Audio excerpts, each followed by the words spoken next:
Perkenalkan, nama saya Jin Lestari Buru Sembiring dengan nomor pokok mahasiswa 20005030200. Saya berasal dari kelas 2A24 dengan mata kuliah Pendidikan IPA kelas tinggi. Di sini saya akan mencoba memaparkan hasil presentasi saya mengenai materi sistem pencernaan pada manusia.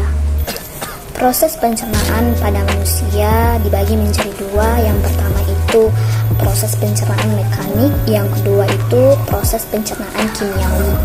Selanjutnya kita akan membahas tentang organ-organ pencernaan. Mulut. Yang pertama itu mulut. Mulut berfungsi sebagai tempat masuknya makanan dan dimulainya proses pencernaan. Oleh karena itu, dari mulut terjadi pencernaan secara mekanik oleh gigi dan kimiawi oleh enzim amilase. Selanjutnya kita akan membahas tentang faring dan esofagus. Tenggorokan atau faring merupakan saluran pencernaan yang menghubungkan rongga mulut ke kerongkongan atau esofagus. Makanan yang ditelan dari mulut masuk melalui faring dan teruskan ke kerongkongan. Pada dinding kerongkongan terjadi gerakan peristaltik, yaitu gerakan meremas-remas dan mendorong makanan menuju lambung. Selanjutnya kita akan membahas tentang lambung. Di lambung terjadi pencernaan kimiawi, di mana makanan dicerna oleh enzim dalam getah lambung yang dihasilkan oleh sel kelenjar dinding lambung. Getah lambung terdiri dari 1. Pepsin, enzim yang berfungsi mencegah protein menjadi pepton. Yang kedua, asam klorida atau HCl, asam yang berfungsi untuk membunuh kuman dan bakteri pada makanan yang mengakibatkan pepsinogen menjadi pepsin. Bagian-bagian lambung. Seperti gambar tersebut bisa kita lihat bahwa bagian-bagian lambung ada beberapa. Yang pertama itu otot sfikter bawah, pilorus, kardiak, otot sfikter atas, fungus, dan badan lambung. Selanjutnya fungsi lambung sebagai berikut: 1. Mencerna protein. 2. Menyiapkan makanan lebih kurang selama 2-5 jam. 3. Mematikan mikroorganisme berbahaya yang ada di lambung dan asam lambung. Selanjutnya, melalui pencernaan lambung, makanan yang perlahan-lahan didorong masuk ke usus halus.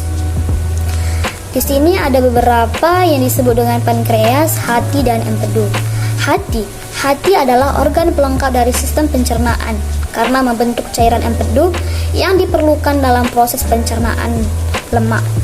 Empedu tersebut lalu akan ditampung di kantung empedu sebelum digunakan di usus halus. Jadi, kantung empedu berfungsi menyalurkan empedu ke usus halus, kalau hati yang akan menghasilkan empedu. Selanjutnya di sini ada pankreas. Pankreas berfungsi untuk memproduksi pencernaan, untuk mencerna karbohidrat, protein, dan lemak di usus halus. Pada materi selanjutnya kita akan membahas tentang usus halus.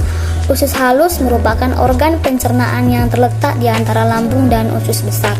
Bentuknya berupa saluran dengan panjang sekitar 670 cm sampai 760 cm.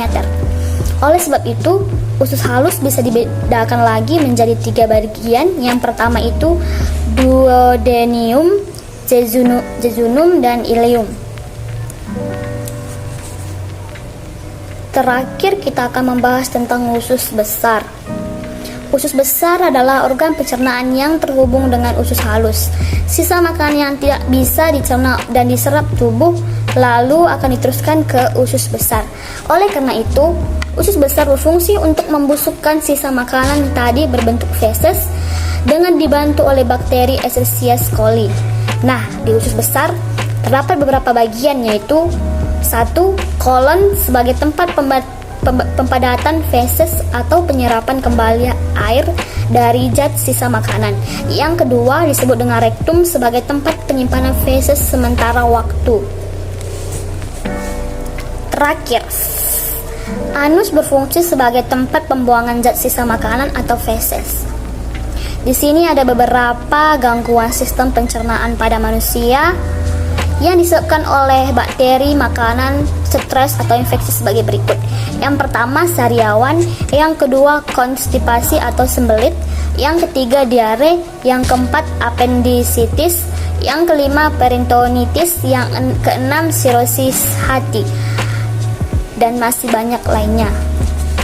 Baik, sekian hasil diskusi dari saya. Terima kasih.